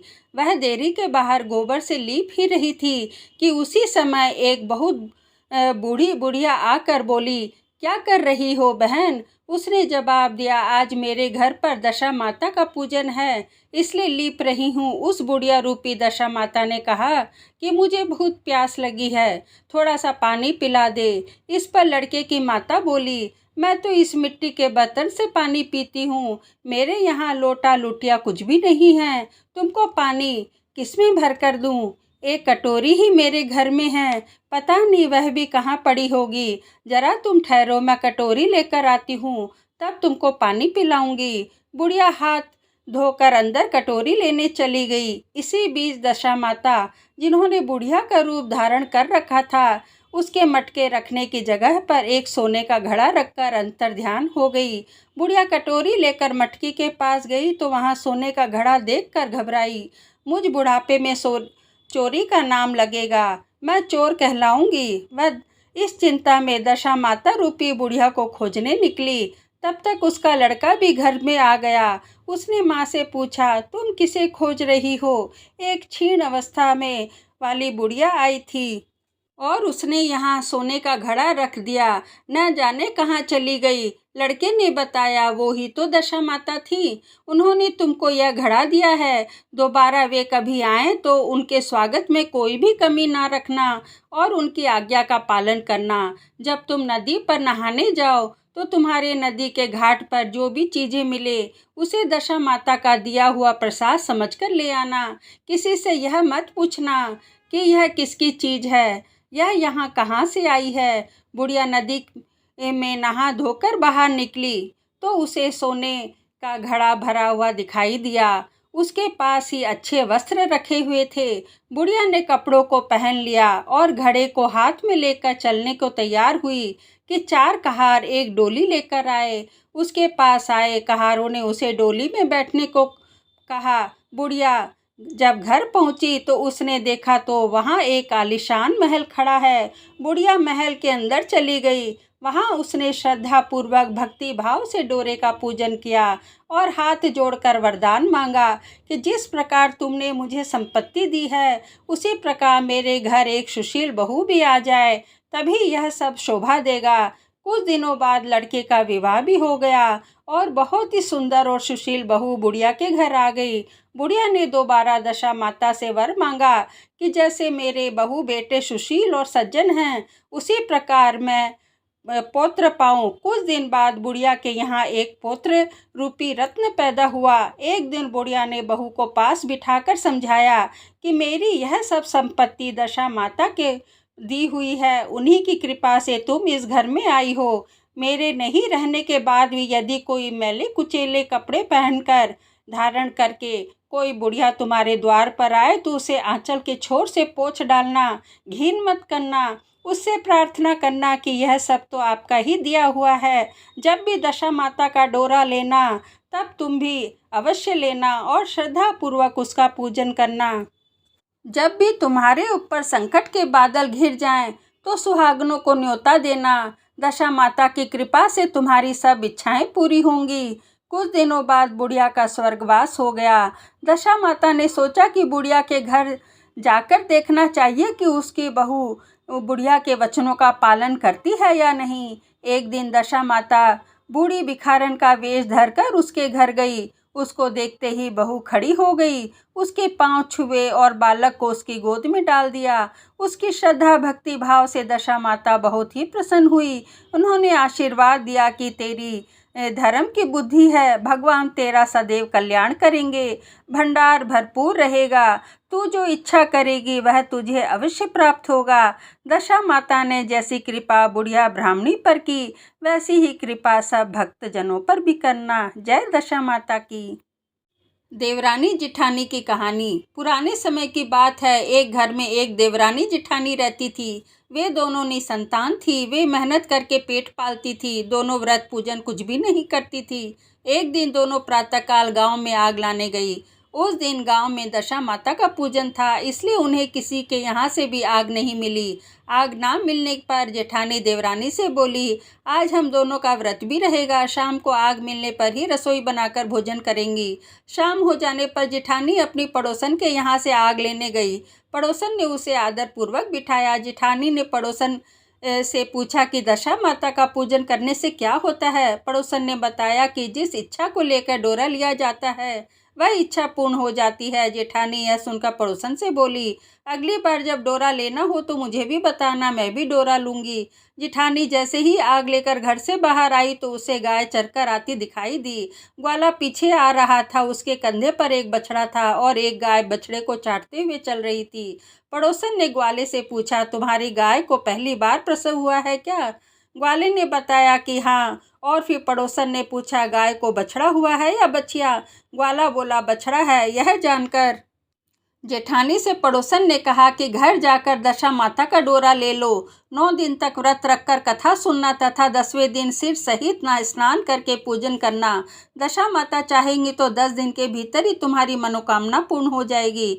जेठानी ने घर जाकर सारी बात देवरानी से बताई। दोनों ने दशा माता से मनौती मांगी, यदि हम दोनों को संतान होगी तो हम सुहागनों को न्योता देंगे। दोनों ने दशा माता का डोरा लिया। दशा माता की कृपा से पूजा से पहले ही दोनों देवरानी जिठानी गर्भवती हो गई। 9 महीने 9 दिन के बाद दोनों के यहाँ 2 लड़के ने जन्म लिया। बालकों के नामकरण संस्कार के बाद देवरानी ने जिठानी से कहा कि हमने जो सुहागनों को न्योता देने की मनौती मानी थी उसे अब पूरा करना चाहिए। जिठानी ने कहा, अभी इतनी जल्दी क्या है? जब लड़कों का अन्नप्राशन संस्कार होगा तब सुहागनों को न्योता देंगे। जब लड़कों का अन्नप्राशन संस्कार हुआ तब देवरानी ने जिठानी से कहा कि सुहागनों को न्योता देने की बात कही, परंतु जिठानी ने बात को टाल दिया और कहा कि लड़कों के मुंडन संस्कार पर सुहागनों को न्योता देंगे। होते होते कुछ समय बाद लड़कों का मुंडन संस्कार भी हो गया। देवरानी ने फिर जिठानी को सुहागनों को न्योता देने की बात कही। जिठानी बोली, लड़कों की सगाई के समय ही सुहागनें न्योतेगी। लड़के बड़े हो गए, उनकी सगाई भी हो गई, परंतु जिठानी ने अब की बार भी सुहागनें नहीं न्योती। जेठानी बोली, जिस दिन लड़कों के फेरे होंगे उसी दिन सुहागनों को न्योतेंगे। देवरानी बोली, बहन तुम्हारी जब इच्छा हो तब तुम सुहागनों को न्योता देना, परंतु मैं तो लगन के समय ही सुहागनों को न्योत दूंगी। देवरानी ने लगन के कुछ समय बाद ही सुहागनों को न्योता दे दिया, परंतु जिठानी ने कुछ भी परवाह नहीं की।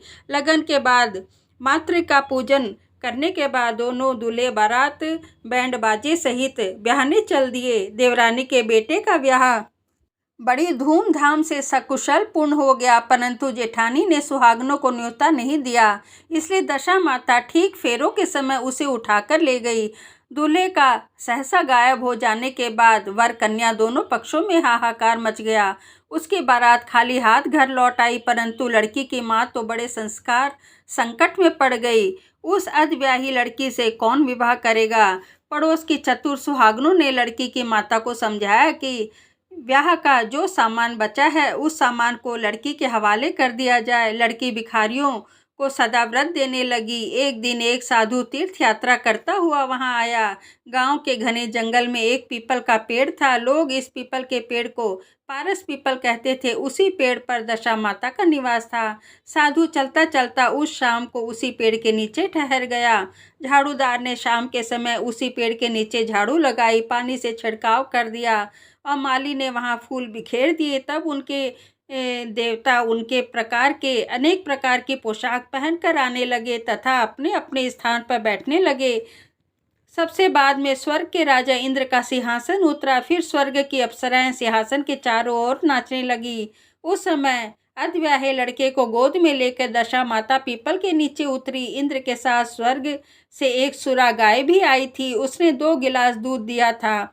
लड़के के अधब्याहे के भाग का 1 गिलास अलग से रख दिया गया। दूसरे गिलास का दूध भी पी लिया गया। जब तक अप्सराओं का नाच गान होता रहा, दशा माता लड़के को गोद में लेकर बैठी रहीं। प्रातःकाल होते ही देवताओं का दरबार भंग हुआ। साधु भी वहां से चलकर गांव में आ गया। साधु महाराज भिक्षा मांगते मांगते अधब्याहे लड़की के घर पहुंचा।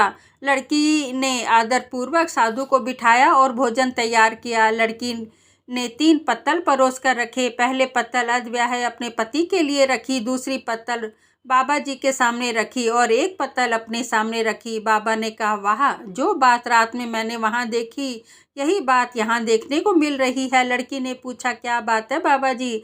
साधु बाबा ने बात टालते हुए कहा कि हम बैरागी लोग ऐसी ही अनेक बातें करते रहते हैं। तुम्हें ऐसी बातों से क्या मतलब है? तुम तो भोजन करो और भगवान का भजन करो। लड़की ने हठ पकड़ ली। उसने कहा, जब तक आप अपनी कही बात का खुलासा नहीं करेंगे, मैं भोजन नहीं करूंगी। इस पर भी साधु बाबा चुप रहे। तब लड़की बोली कि आप साधु हैं और मैं सती हूँ। आप या तो अपने कथन को स्पष्ट कीजिए, नहीं तो मैं श्राप दे दूंगी। साधु बाबा ने रात का सारा किस्सा कह सुनाया। यह सुनकर साधु बाबा के साथ लड़की ने पीपल के पेड़ के पास जाने का निश्चय किया। साधु बाबा आगे आगे चले, लड़की पीछे पीछे चलती रही। साधु बाबा लड़की को पीपल के पेड़ के पास छोड़कर चले गए। नित्य की तरह ही जमादार ने झाड़ू लगाई, अपनी मुश्ती से पानी का छिड़काव किया और माली ने फूल बिछाए। देवताओं के राजा इंद्र आए। अप्सराओं का नाचना शुरू हो गया। उसी समय दशा माता पीपल के पेड़ से उतरकर दरबार में बैठ गई। लड़के ने सुरा गाय का दूध पी लिया और 1 गिलास अधब्याही लड़की के लिए रख दिया गया। जैसे ही लड़के ने दूध का गिलास मुंह पे लगाया, लड़की ने दूध का गिलास उठा लिया और लड़के के सामने आ गई और बोली कि मैं अपना भाग लेने के लिए तैयार हूँ। मेरे लिए क्या आज्ञा है? मैं आपकी सेवा करने को तैयार हूँ। इस पर लड़का ने कहा, मैं ऐसे तुमसे नहीं मिल सकता, क्योंकि मैं दशा माता की सेवा में हूँ। मुझे अभी दरबार में जाकर दशा माता की गोद में बैठना है। यदि तुम्हें मुझसे प्यार है तो दशा माता को प्रसन्न करके उनसे मुझे मांग लेना, तब मैं तुम्हारा हो सकता हूँ।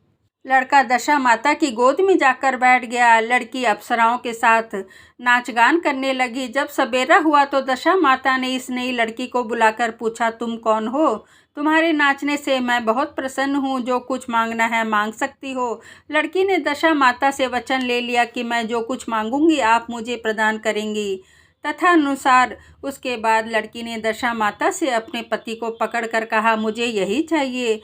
तुमने मांगा तो बहुत, पर मैं वचन दे चुकी हूँ। मैं तेरे पति को तुम्हें वापस कर देती हूँ। राजा इंद्र ने पूछा, भगवती, यह सब क्या राज है? मैं इस राज को जानना चाहता हूँ। तब दशा माता ने बताया कि यह लड़का मेरे वरदान से ही प्राप्त हुआ था और इसकी माता ने मनौती मांगी थी। लड़का पैदा होने पर मैं सुहागनों को न्योता दूंगी, परंतु अभी तक उसने अपना वचन पूरा नहीं किया है। इस कारण मैं इस लड़के को विवाह मंडप से उठा कर लाई थी। यह लड़की इसकी अधब्याही पत्नी है और पतिव्रता भी है। पतिव्रता होने के कारण यह देव समाज में पहुंचकर अपने पति मांग रही है। दशा माता का ऐसा वचन सुनकर देवताओं ने वर वधू के ऊपर पुष्प बरसाकर स्वागत किया। तब तक साधु बाबा भी वहां आ गए थे। साधु बाबा दूल्हा और दुल्हन के साथ लेकर गांव में आ गए। जब ये तीनों गांव के समीप पहुंचे तो गांव वालों ने दूल्हा और दुल्हन को देखकर लड़की के पिता को सूचना दे दी कि तुम्हारी पुत्री दूल्हे के साथ आ रही है। जिस दिन से लड़की चली गई थी उसके पिता ने लोक अपवास के डर से निकलना बंद कर दिया था। गांव वालों के यह भी बात सुनकर उसने किवाड़ बंद कर लिए। उसने समझा कि लड़की साधु बाबा के साथ आ रही होगी, इसलिए लोग उपवास कर रहे हैं। जब गांव के गणमान्य व्यक्तियों ने भी यही बात बताई तब उसने घर के किवाड़ खोले और बाहर निकला तो उसने सचमुच अपने द्वार पर लड़की और दामाद को खड़े हुए देखा तो उसकी प्रसन्नता का ठिकाना नहीं रहा। लड़की ने पिताजी को इस खुशी मौके पर बहुत दान पुण्य किया और फिर से विवाह की तैयारी की। लड़की ने अपने माता से कहा कि इस तरह से विवाह नहीं होगा। पहले दूल्हा की माता सुहागनों को न्योता देगी। उसके बाद बारात लेकर आए तभी विवाह के नेक पूरे किए जाएंगे। लड़की के पिता ने लड़के के घर पर खबर भिजवा दी। लड़के की मां ने पहले सुहागनों को न्योता दिया, फिर बारात लेकर चली। बड़ी धूमधाम से विवाह हुआ। वर वधू दोनों अपने घर आ गए। वधू की खुशी में लड़के की मां ने दोबारा सुहागनों को न्योता दिया। उसी दिन लड़के के घर पर सुहागनों को न्योतने की प्रथा चली आ रही है। दशा माता ने जैसे सभी की दशा बदली, वैसे ही हम सब पर कल्याण करना। जय हो दशा माता की।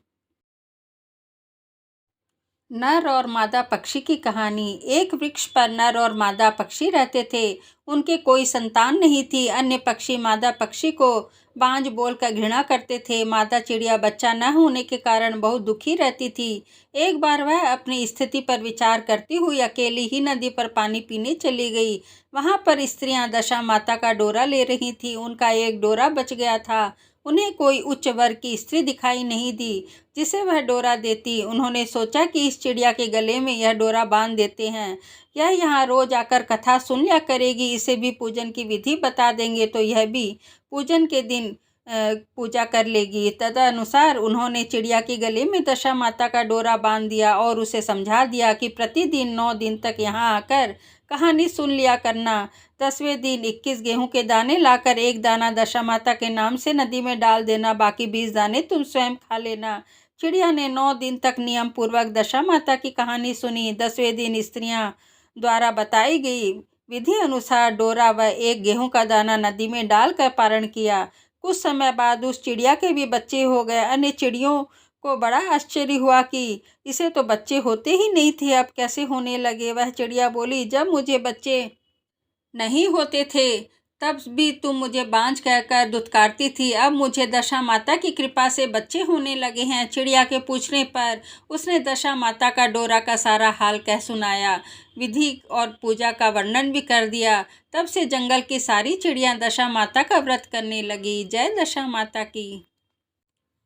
विनायक जी की कहानी। एक मिंटका मिंटकी थे।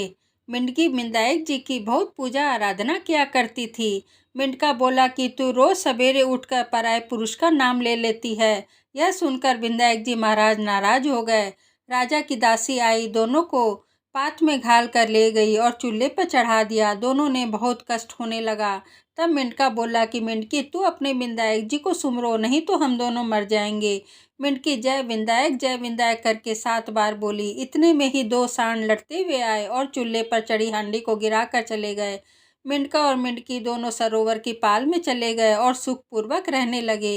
हे विनायक जी महाराज, जैसे मिंटका मिंटकी के दुख को दूर किया वैसे हमारे भी करना। जय विनायक जी महाराज की।